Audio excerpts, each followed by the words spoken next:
après avoir vu dans un premier temps, avant-hier, d'où lui venait cette spiritualité du royaume, comment articuler le royaume de Dieu en nous et autour de nous. Hier, nous avons vu le royaume de Dieu en nous, et aujourd'hui, assez logiquement, ça sera le royaume de Dieu autour de nous. Alors tout d'abord, j'ai eu l'idée de me pencher sur ce qu'on appelle l'aperçu général, qui est un tout petit texte, qui était en fait dans l'introduction aux premières constitutions des Assomptionnistes. C'est un espèce de résumé, vraisemblablement, quand le père d'Alzon a envoyé le père Picard, a donné comme consigne au père Picard, qui était déjà à Rome, de faire les démarches auprès des autorités romaines pour présenter la congrégation. Eh bien, il lui disait, donnez à ceux que vous rencontrez cet aperçu général, comme ça, ils sauront qui on est. Donc c'est intéressant, parce que c'est un peu une synthèse du projet du père d'Alzon. Et alors, dès les premières lignes, on a le but de l'Assomption. Notre petite association se propose de se sanctifier en étendant le règne de Jésus-Christ dans les âmes. Donc vous comprenez pourquoi je propose que nous parlions d'abord de ce thème-là. C'est la question de l'apostolat comme sanctification. Hier, avec le royaume de Dieu en nous, on était plutôt du côté de la sanctification personnelle, avec une critique qui a pu être faite à ce type de spiritualité, disant que finalement, on entrait dans la vie religieuse pour se sauver soi-même, en oubliant un peu les autres. Alors là, on va être du côté de l'autre version. Donc on reprend cette phrase. Notre petite association se propose de se sanctifier en étendant le règne de Jésus-Christ dans les âmes. Alors tout d'abord, on peut voir que l'apostolat nous aide aussi à devenir des saints. Ce n'est pas uniquement en priant, en vivant les vœux religieux, en vivant la vie communautaire, mais aussi en essayant de, pour prendre le vocabulaire alzonien, d'annoncer le royaume de Dieu autour de nous, ça nous sanctifie aussi. Alors on peut se demander, mais qu'est-ce qui fait de nous des saints? Alors je pense que ça peut être ce que nous faisons. Que nous faisons du bien à d'autres, je pense qu'on est dans cette voie de sanctification. Mais peut-être aussi parce que nous recevons. Je crois que l'apostolat, ça nous convertit, ça nous aide à nous rapprocher du Christ. Un peu en écho à tout le débat qu'on a à chaque fois sur les œuvres mobilisatrices, quand il faut rappeler qu'à la fois c'est l'Assomption qui se mobilise pour une œuvre, et en même temps, c'est l'œuvre qui mobilise le corps de l'Assomption. Donc c'est un petit peu dans les deux sens. Et parfois, on peut dire qu'on se sanctifie par les vertus que nous développons. Voilà, comme cet homme qui essaie de lire la croix dans le train et qui tombe à côté d'une grand-mère qui ronfle. On croirait suivre sur Facebook les aventures d'un frère dans le TGV, je ne dirai pas qui.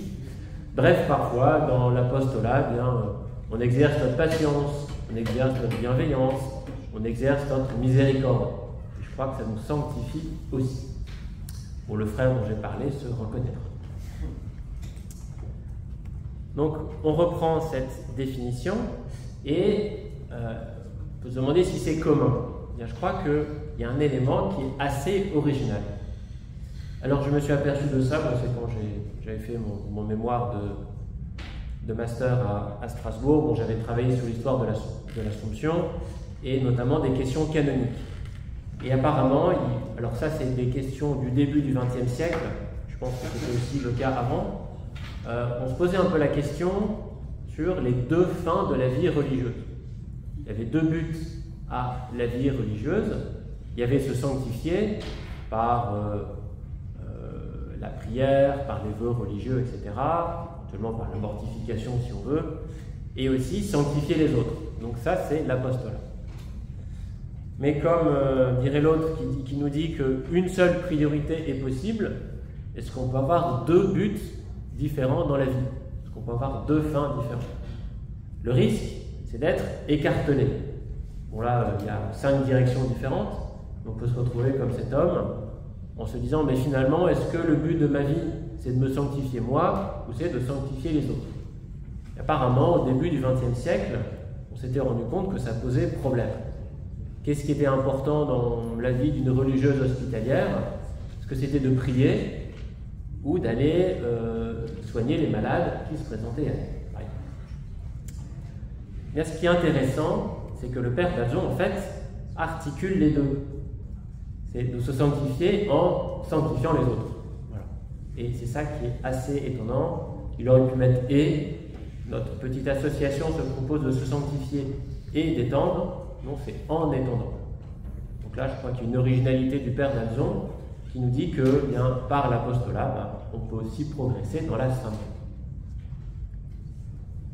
Alors ça, c'était le premier point que je voulais aborder avec vous. Le deuxième point, je l'avais promis hier, de revenir sur la deuxième lettre au maître des novices, où le père d'Alzon essaie d'expliquer à ses religieux ce que ça veut dire, plutôt comment faire pour étendre le royaume de Dieu autour de nous.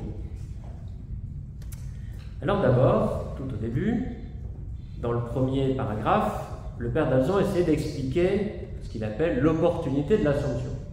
Sous-entendu, pourquoi créer une nouvelle famille religieuse alors qu'il y en a déjà tellement tant dans l'Église. Alors le père d'Alzon fait un exposé qu'apparemment il faisait un certain nombre de fois. J'ai découvert dans la bibliothèque de Valpré un livre très intéressant que j'ai donné à Dominique Greiner, qui va se passionner avec ça, écrit par le père Polyeucte Guissard, qui était l'oncle de Lucien Guissard, sur des portraits assomptionnistes. En disant, on connaît tous qui est le père Bailly, le père Picard, le père Pernet, le père d'Alzon, mais on a beaucoup de religieux glorieux et valeureux, c'est le langage de l'époque, dont c'est un qui mérite d'être connu. Et donc il raconte l'histoire du père Joseph Maubon, le malheureux vicaire général entre 1917 et 1923, qui était élève au collège de Nîmes, et apparemment il connaissait un prêtre diocésain qui voulait le récupérer pour le séminaire diocésain. Et il discute avec le jeune Joseph, qui va lui sortir un exposé du père d'Alzon, exactement la même chose que ça, en disant en gros que l'Assomption c'est bien parce qu'elle doit lutter contre la sécularisation qui arrive. Et apparemment, ça n'a pas tellement plu au recruteur diocésain qui est parti et qui a laissé le jeune Joseph Maubon se dire que finalement c'est peut-être à l'Assomption qu'il entrerait. Voilà, c'est peut-être une manière de faire la pastorale des vocations. Donc, le père d'Alzon nous dit que au XIXe siècle, le gros problème, c'est que Dieu ait chassé des sociétés modernes. À l'époque de Saint Benoît, il y avait d'autres. Il y avait la question des barbares qui déferlaient sur l'Empire romain. À l'époque de Saint Ignace, c'était la question des protestants. Et là, au XIXe, pour le père d'Alzon, le gros problème, c'est que, on peut dire c'est l'athéisme ou c'est l'anticléricalisme. On veut effacer toute référence à Dieu. Alors le père d'Alzon nous dit, mais comment être sauvé? Bien, il faut que Dieu, c'est ces mots, imprime un repentir, donc c'est la conversion, et un mouvement de retour vers lui, aux intelligences et au cœur des hommes coupables. Donc il faut de nouveau annoncer Dieu pour que les hommes et les femmes, notamment en Europe, se tournent de nouveau vers lui. Et c'est là la vocation de l'Assomption. Un appel à la conversion pour que triomphe le règne de Dieu.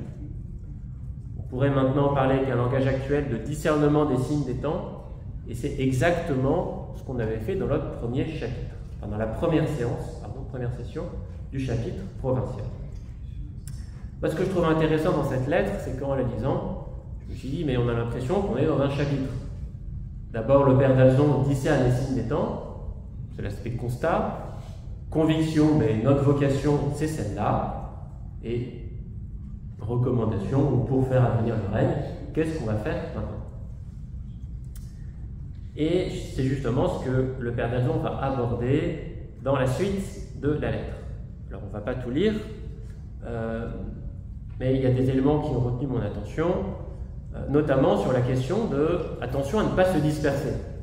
Alors ça peut étonner de la part du père d'Alzon, qui avait la réputation de partir dans tous les sens, mais on est en 1868.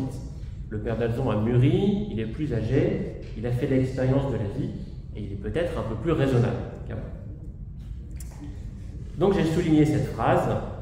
Donc là, le but, seulement, il importe de l'envisager, c'est notre vocation, d'une manière bien distincte et précise, afin de nous pénétrer des moyens les plus efficaces de l'atteindre, de ne pas nous égarer à droite et à gauche dans des travaux utiles, excellents même, mais qui nous détourneraient et de la ligne que nous devons suivre, et des efforts que nous devons tenter, et des succès qu'avec la grâce de Dieu, nous sommes obligés de nous proposer.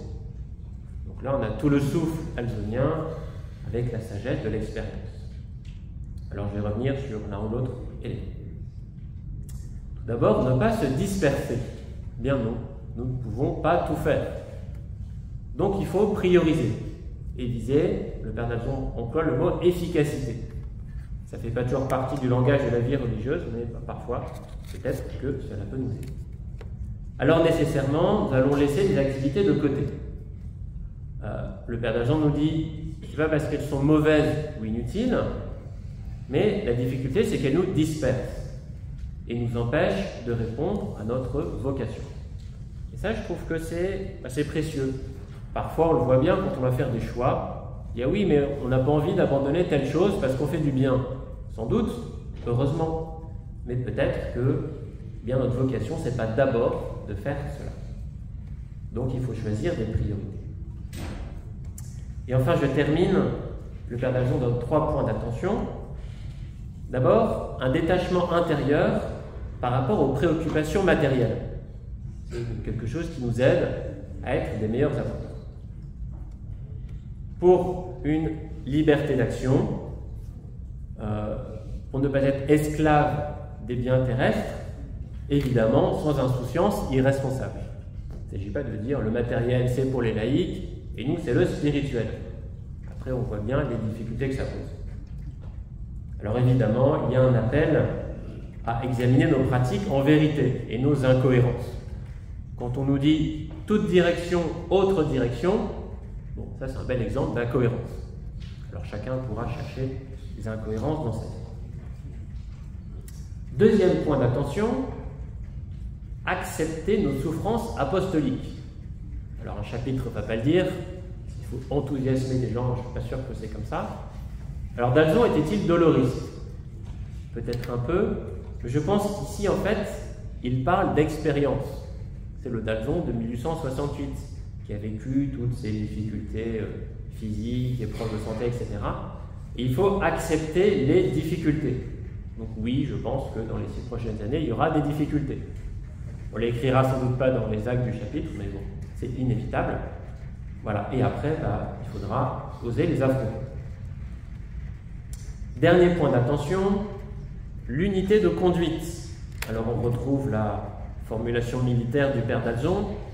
Il faut nous efforcer de marcher comme une armée dont la force est dans l'unité du commandement et dont la perte est assurée quand des soldats combattent selon leurs caprices.